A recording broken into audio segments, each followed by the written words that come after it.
এক রাতে ইসরায়েলে 5 দফা হামলা ইরানের। ইরান ও সশস্ত্র গোষ্ঠীর মুহুর্মুহু হামলায় টালমাটাল ইসরায়েল।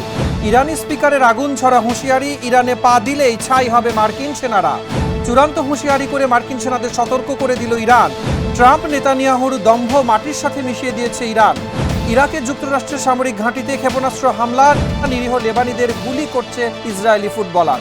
ময়নাতদন্তের প্রাথমিক রিপোর্ট বলছে রাহুলের ফুসফুস ফুলে দ্বিগুণ হয়েছিল, বালি ঢুকে গিয়েছিল খাদ্যনালীতেও।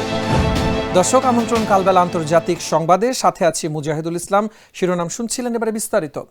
আইভি পেন্টাগনের স্থল অভিযানের প্রস্তুতির মাঝেই যুক্তরাষ্ট্রকে নজিরবিহীন হুঁশিয়ারি দিলেন ইরানের পার্লামেন্ট স্পিকার মোহাম্মদ বাগের গালিবাফ। গরমে আরাম নিয়ে হবে না হাহুতাশ, ঘুরলে পরে ওয়ালটন ফ্যান বাতাস আর বাতাস।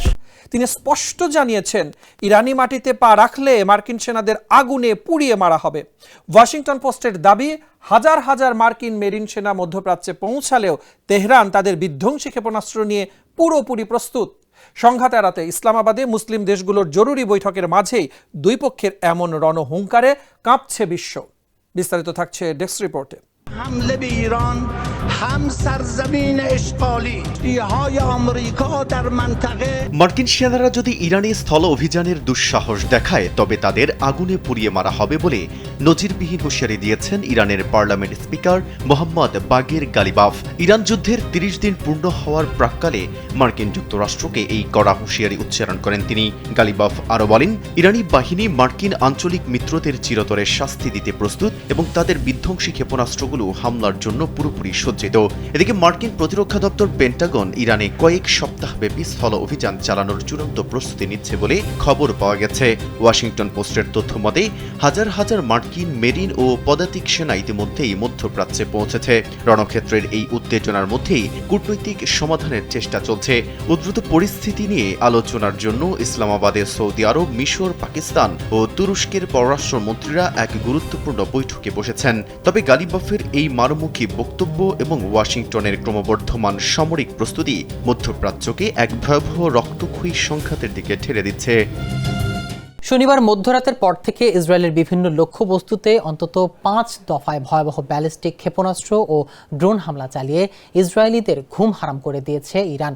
টাইমস অব ইসরায়েলের প্রতিবেদন অনুযায়ী এই আকস্মিক ও ঘন ঘন হামলার ফলে জেরুজালেম, মধ্য ইসরায়েল এবং লোহিত সাগর সংলগ্ন এলাকাগুলোতে দফায় দফায় সাইরেন বাজিয়ে বাসিন্দাদের সতর্ক করা হয়, যা সাধারণ মানুষের রাতের ঘুমে ব্যাঘাত ঘটায়। ইসরায়েলি প্রতিরক্ষা বাহিনী জানিয়েছে, ইরান থেকে ধেয়ে আসা অধিকাংশ ক্ষেপণাস্ত্র মাঝ আকাশে ধ্বংস করা হয়েছে। তবে উত্তর ইসরায়েলের একটি জনশূন্য উন্মুক্ত স্থানে একটি ক্ষেপণাস্ত্র আঘাত হেনেছে, যেটিকে সামরিক প্রোটোকল অনুযায়ী আঘাত হানতে দেয়া হয়েছে। একই সময় লেবানন থেকেও উত্তর ইসরায়েলে বেশ কিছু রকেট ছোড়া হয়েছে, যার কিছু অংশ আইডিএফ ভূপাতিত করতে সক্ষম হয়। যদিও রোববারের এই সর্বশেষ হামলায় তাৎক্ষণিকভাবে কোনো প্রাণহানি বা বড় ধরনের ক্ষয়ক্ষতির খবর পাওয়া যায়নি। তবে দফায় দফায় আকাশপথে এই আক্রমণ ইসরায়েলের নিরাপত্তা ব্যবস্থাকে চরম চ্যালেঞ্জের মুখে ঠেলে দিয়েছে। যুক্তরাষ্ট্রের সম্ভাব্য স্থল অভিযানের পাল্টা জবাবে এবারে ওয়াশিংটনকে হাড় হিম করা হুঁশিয়ারি দিল তেহরান। ইরানের খাতাম আল আনবিয়া সদর দফতরের দাবি, পারস্য উপসাগরে পা রাখলেই মার্কিন সেনাদের পরিণতি হবে ভয়াবহ, আর তারা পরিণত হবে হাঙরের খাবারে।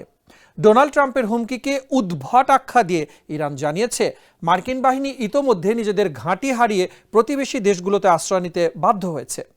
দুই পক্ষের এই পাল্টাপাল্টি রণহুঙ্কারে মধ্যপ্রাচ্যের পরিস্থিতি এখন নিয়ন্ত্রণের বাইরে। বিস্তারিত থাকছে ডেস্ক রিপোর্টে। ইরানের মাটিতে পা রাখলেই মার্কিন সেনাদের পরিণতি হবে ভয়াবহ, আর পারস্য উপসাগরের নীল জলরাশি তাদের জন্য পরিণত হবে হাঙরের খোরাকে। যুক্তরাষ্ট্র ও ইসরায়েলের যৌথ সামরিক অভিযানের 1 মাসের মাথায় এবার স্থল অভিযানের হুমকির জবাবে এমনই এক হাড়হিম করা হুঁশিয়ারি উচ্চারণ করেছে তেহরান। রবিবার ইরানের খাতাম আল আনবিয়া কেন্দ্রীয় সদর দপ্তরের মুখপাত্র ইব্রাহিম জুলফাকারি এক কড়া বিবৃতিতে মার্কিন প্রেসিডেন্ট ডোনাল্ড ট্রাম্পের হুমকিকে অবাস্তব এবং উদ্ভট বলে রীতিমতো উড়িয়ে দিয়েছেন। در مقابل تهدیدهای اخیر ترامپ مبنی بر عملیات زمینی জুলফাকারি দম্ভ করে বলেন, পারস্য উপসাগরে যে কোনো মার্কিন আগ্রাসনের ফল হবে তাদের বাহিনীর সম্পূর্ণ ধ্বংস।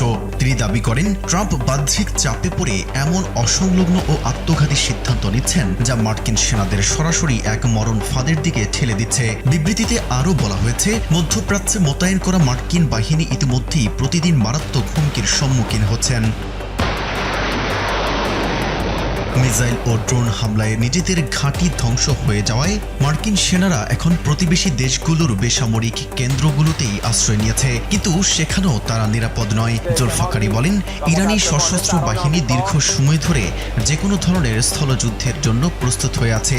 মার্কিন সেনারা যদি ভুল করে ইরানের সীমানায় অনুপ্রবেশ করে তবে তাদের বন্দী বা নিশ্চিহ্ন করতে বিন্দুমাত্র দ্বিধা করবে না তেহরান।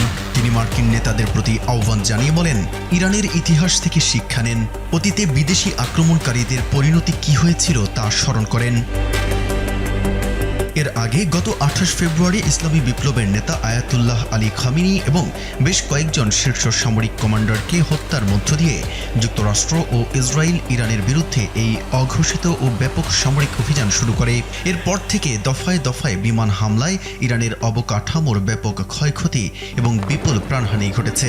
এর জবাবে ইরানের সশস্ত্র বাহিনীও অধিকৃত ভূখণ্ড এবং আঞ্চলিক মার্কিন ঘাঁটিগুলোতে শত শত ব্যালিস্টিক ক্ষেপণাস্ত্র ও ড্রোন ছুড়ে পাল্টা আঘাত এনেছে। মেহেদি হাসান, কালবেলা। মধ্যপ্রাচ্যে ইরান ও মার্কিন ইসরায়েলি সরাসরি সংঘাতের 1 মাস পূর্ণ হলেও পরিস্থিতির লাগাম এখনও তেহরানের হাতে। পশ্চিমা দম্ভ গুঁড়িয়ে দিয়ে পাল্টা সামরিক ও কৌশলগত চ্যালেঞ্জ ছুড়ছে ইরান, যার আঁচ লেগেছে বিশ্ব অর্থনীতি ও খোদ আমেরিকার অভ্যন্তরীণ রাজনীতিতে। এনপিটি চুক্তি ত্যাগ আর হরমুজ প্রণালীতে টোল আদায়ের মতো কঠোর শর্তের পাশাপাশি রণক্ষেত্রেও চলছে মুহুর্মুহু মিসাইল বৃষ্টি। ডোনাল্ড ট্রাম্পের যুদ্ধংদেহী নীতির প্রতিবাদে খোদ ওয়াশিংটন উত্তাল। বিস্তারিত থাকছে ডেস্ক রিপোর্টে। মধ্যপ্রাচ্যে মার্কিন ইসরায়েলি আগ্রাসনের 1 মাস পেরিয়ে গেলেও পশ্চিমাদের দম্ভ কার্যত মাটির সাথে মিশিয়ে দিয়েছে ইরান। যুদ্ধ শুরুর আগে ইসরায়েল ও যুক্তরাষ্ট্র ভেবেছিল টানা বোমা বর্ষণ করে খুব দ্রুত তেহরানকে পঙ্গু করে দেওয়া যাবে, কিন্তু বাস্তব ময়দানে সেই হিসেব পুরোপুরি পাল্টে দিয়েছে ইরান।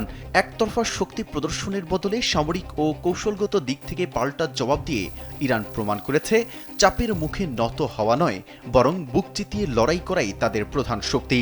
আর এই দীর্ঘায়িত যুদ্ধ পশ্চিমা শক্তির অজেয় থাকার দীর্ঘদিনের ধারণাকে চরম প্রশ্নের মুখে ফেলে দিয়েছে।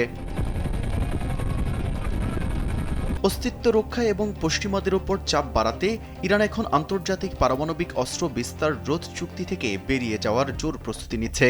বেসামরিক স্থাপনা, শিল্প কারখানা ও শিক্ষা প্রতিষ্ঠানে হামলার প্রতিবাদে ইরানের সংসদে এনপিটি ত্যাগের পাশাপাশি 2015 সালের পারমাণবিক চুক্তির সব বিধিনিষেধ বাতিলের জরুরি বিল আনা হয়েছে।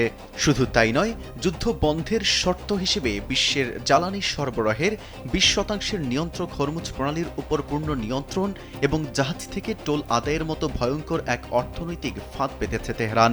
একই সঙ্গে সাংহাই কোঅপারেশন অর্গানাইজেশন ও ব্রিক্স দেশগুলোর সঙ্গে পারমাণবিক সহযোগিতা বাড়ানোর ছক কষছে তারা। রণাঙ্গনের চিত্রও বেশ ভয়াবহ। ইরান ও হিজবুল্লাহর একযোগে ইসরায়েলের রকেট ও মিসাইল বৃষ্টি চালিয়ে যাচ্ছে, যার ফলে হাইফা উপকূল সহ শতাধিক শহর ধ্বংসস্তূপে পরিণত হয়েছে। এর বাহিরে সংযুক্ত আরব আমিরাত, বাহরাইন ও কুয়েতের মতো মার্কিন মিত্রদের গুরুত্বপূর্ণ অবকাঠামো ও রাডার ব্যবস্থায় আঘাত হেনেছে ইরান। পরিস্থিতি সামাল দিতে যুক্তরাষ্ট্র মধ্যপ্রাচ্যে অতিরিক্ত সেনা, মেরিন এবং ইউএসএস ট্রিপোলো যুদ্ধজাহাজ পাঠিয়েছে। পেন্টাগন সীমিত স্থল অভিযানের প্রস্তুতি নিলেও ইরানের পার্লামেন্ট স্পিকার কড়া হুঁশিয়ারি দিয়ে বলেছেন যে মার্কিন বুট ইরানের মাটিতে পড়লেই তাদের চরম মূল্য চোকাতে হবে। অন্যদিকে এই যুদ্ধের ঢেউ আছড়ে পড়েছে খোদ যুক্তরাষ্ট্রের মাটিতেও। প্রেসিডেন্ট ডোনাল্ড ট্রাম্পের যুদ্ধংদেহী নীতির প্রতিবাদে দেশটির 50টি অঙ্গরাজ্যের 3200টিরও বেশি স্থানে নো কিংস শিরোনামে বিক্ষোভে নেমেছে লাখো মানুষ। এদিকে 1 মাসের এই রক্তক্ষয়ী সংঘাতে ইরানের 2076 জনের মৃত্যু ও প্রায় 26,500 মানুষ আহত হয়েছেন। বাস্তুচ্যুত হয়েছে প্রায় 32 লাখ মানুষ। ইসরায়েলেও আহতর সংখ্যা 5,700 ছাড়িয়েছে। মেহেদি হাসান, কালবেলা। মধ্যপ্রাচ্যে উত্তেজনার পারদ যেন কিছুতেই নামছে না। এবার ইরাকের রাজধানী বাগদাদে অবস্থিত অত্যন্ত সুরক্ষিত মার্কিন সামরিক ঘাঁটি ভিক্টোরি বেস লক্ষ্য করে ভয়াবহ ক্ষেপণাস্ত্র ও রকেট হামলা চালানো হয়েছে। সোমবার ভোর রাতের এই আকস্মিক আক্রমণে পুরো এলাকা কেঁপে ওঠে। একের পর এক বিস্ফোরণে কম্পিত হয়ে ওঠে বাগদাদ আন্তর্জাতিক বিমানবন্দরের পার্শ্ববর্তী এলাকাগুলো।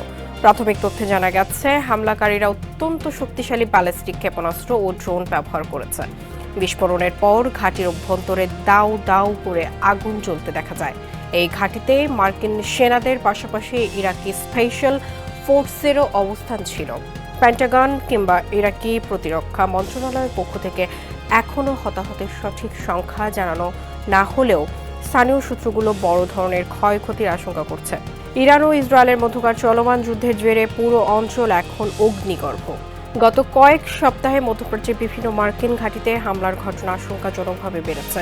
এই হামলার দায় কোনো গোষ্ঠী সরাসরি স্বীকার না করলেও ধারণা করা হচ্ছে ইরান সমর্থিত সশস্ত্র গোষ্ঠীগুলোই এর নেপথ্যে রয়েছে। এই মুহূর্তে আমেরিকার পরবর্তী পদক্ষেপ কি হবে তা নিয়ে এখন বিশ্বজুড়ে টান টান উত্তেজনা বিরাজ করছে। খেলার মাঠ ছেড়ে এবারে যুদ্ধের ময়দানে সরাসরি গুলি ছুঁড়তে দেখা গেল ইসরায়েলি এক ফুটবলারকে। দক্ষিণ লেবাননের আবাসিক এলাকায় সামরিক পোশাকে নির্বিচারে মেশিন গান ও গ্রেনেড হামলা চালাচ্ছেন ইসরায়েলি প্রিমিয়ার লিগের ক্লাব অধিনায়ক মেনাশে জালকা। এমনই একটি ভিডিও ছড়িয়ে পড়েছে সামাজিক যোগাযোগ মাধ্যমে। আল জাজিরা যাচাইকৃত এই ভিডিওটি প্রকাশ্যে আসতেই বিশ্বজুড়ে বইছে নিন্দার ঝড়। ক্রীড়া ব্যক্তিত্ব হয়েও এমন অমানবিক কর্মকাণ্ডে ফিফার কাছে ইসরায়েলি ফুটবল অ্যাসোসিয়েশনকে নিষিদ্ধের দাবি জানিয়েছে মানবাধিকার কর্মীরা। বিস্তারিত থাকছে ডেস্ক রিপোর্টে। দক্ষিণ লেবাননের আবাসিক এলাকায় সামরিক পোশাকে গুলি ছুড়ছে ইসরায়েলি ফুটবলার মেনাশে জালকা। সামাজিক যোগাযোগ মাধ্যমে ছড়িয়ে পড়েছে এমনই একটি ভিডিও। ক্রীড়া ব্যক্তিত্ব হয়েও নির্বিচারে সাধারণ মানুষের উপর গুলি ছোড়ার ঘটনা বিশ্বজুড়ে চরম নিন্দার ঝড় তুলেছে। আল জাজিরার এক প্রতিবেদনে জানানো হয়েছে, ইসরায়েলি প্রিমিয়ার লিগের ক্লাব হাপুয়েল হাদিরার অধিনায়ক মেনাশে জালকাকে সেনাবাহিনীর ইউনিফর্মে মেশিন গান দিয়ে গুলি চালাতে এবং গ্রেনেড নিক্ষেপ করতে দেখা গেছে। ভিডিওটি প্রথমে ইসরায়েলের চ্যানেল 14-তে প্রচারিত হয় এবং পরে তা আল জাজিরা যাচাই করে। জালকা মূলত ইসরায়েলি প্যারাট্রুপার ব্রিগেডের একজন রিজার্ভ সদস্য। ভিডিওতে দেখা যায় তিনি দক্ষিণ লেবাননের একটি ক্ষতিগ্রস্ত আবাসিক ভবনের ভেতর থেকে নির্বিচারে গুলি চালাচ্ছেন। এর আগে তিনি গাজায় দীর্ঘ সময় সামরিক অভিযানে অংশ নিয়েছিলেন বলে নিশ্চিত করেছেন সাবেক কনেসেট সদস্য ডভ লিপমান। এই ন্যাক্কারজনক ঘটনার প্রতিবাদে ফিলিস্তিনি ফুটবল মহল এবং আন্তর্জাতিক মানবাধিকার কর্মীরা ফিফার কাছে জালকা এবং ইসরায়েলি ফুটবল অ্যাসোসিয়েশনকে নিষিদ্ধ করার জোর দাবি জানিয়েছেন। পর্দার হাসি মুখটা আর কোনোদিন ফিরে আসবে না। শুটিং চলাকালীন অনাকাঙ্ক্ষিত এক দুর্ঘটনায় মাত্র 43 বছর বয়সে না ফেরার দেশে চলে গেলেন টলিউডের জনপ্রিয় অভিনেতা রাহুল বন্দ্যোপাধ্যায়। রবিবার দীঘায় ভোলে বাবা পার কারেগা ধারাবাহিকের শুটিংয়ে পানিতে নেমে আর উঠতে পারেননি তিনি। 5 মাস আগে গায়ক জুবিন গার্গের প্রয়াণের পর সেই একই সুর যেন জীবনের ইতি ঘটল পর্দার এই নায়কেরও। টলিউড থেকে সোশ্যাল মিডিয়া জনপ্রিয় অভিনেতার প্রয়াণে শোকে স্তব্ধ দুই বাংলা। বিস্তারিত থাকছে ডেস্ক রিপোর্টে। শুটিং করতে নেমেছিলেন পানিতে, আর উঠলেন না। মাত্র 34 বছর বয়সেই শেষ হয়ে গেল টলিউডের জনপ্রিয় অভিনেতা রাহুল বন্দ্যোপাধ্যায়ের গল্প। আর যে গানটা তাকে সবার চেনা মুখ বানিয়েছিল, সেই গানের গায়ক জুবিন গার্গও মাত্র 5 মাস আগে পানিতে ডুবেই মারা যান। 29 মার্চ দীঘার তালারিতে চলছিল ধারাবাহিক ভোলে বাবা পার কারেগার শুটিং। রাহুল শুটিংয়ের কাজেই পানিতে নামেন, কিন্তু হঠাৎ কিছু একটা হয়ে যায়। পানিতে তলিয়ে যান রাহুল। সহকর্মীরা তাকে টেনে তোলেন, হাসপাতালে নিয়ে যান, কিন্তু তাকে আর ফেরানো যায়নি। প্রায় 20 বছর ধরে বাংলা সিনেমা, সিরিয়াল আর ওটিটিতে কাজ করছেন তিনি। ঠাকুরমার ঝুলি থেকে শুরু করে অনেক কাজেই তার মুখ পরিচিত ছিল দর্শকের। অভিনয়ের বাইরেও তিনি একটা পডকাস্ট শো করতেন। ছেলের নামেই শুরু করেন নিজের পডকাস্ট চ্যানেল। সহজ কথা, যেখানে জীবনের জটিল বিষয়গুলো খুব সহজ করে বোঝাতেন। সাধারণ মানুষ সেই শো খুব ভালোবাসতেন। তুমি লিখছো ভিঞ্চিদা, তুমি লিখছো বিবাহ অভিযান, চিরদিনই তুমি যে আমার এই গানটা জুবিন গার্গের গলায় আর পর্দায় রাহুলের অভিনয় মিলে এককালে ঝড় তুলেছিল বাংলায়। সেই জুবিন গার্গও মাত্র 5 মাস আগে পানিতে ডুবে মারা যান। গায়ক আর নায়ক দুজনের শেষটা যেন একই সুরে লেখা। রাহুলের রাহুলের জীবনে অনেক ঝড় এসেছিল। সঙ্গিনী প্রিয়াঙ্কা সরকারের সঙ্গে বিচ্ছেদের কথাও শোনা গিয়েছিল, কিন্তু একমাত্র ছেলে সহজের কথা ভেবে দুজন আবার একসাথে থাকতে শুরু করেছিলেন। সেই সুখের সময়টাই বেশি দিন টিকল না। ছোট্ট সহজ এখন বাবাহারা। টলিউড আজ নিস্তব্ধ। সোশ্যাল মিডিয়া ভেসে যাচ্ছে ভক্ত আর সহকর্মীদের শোকে।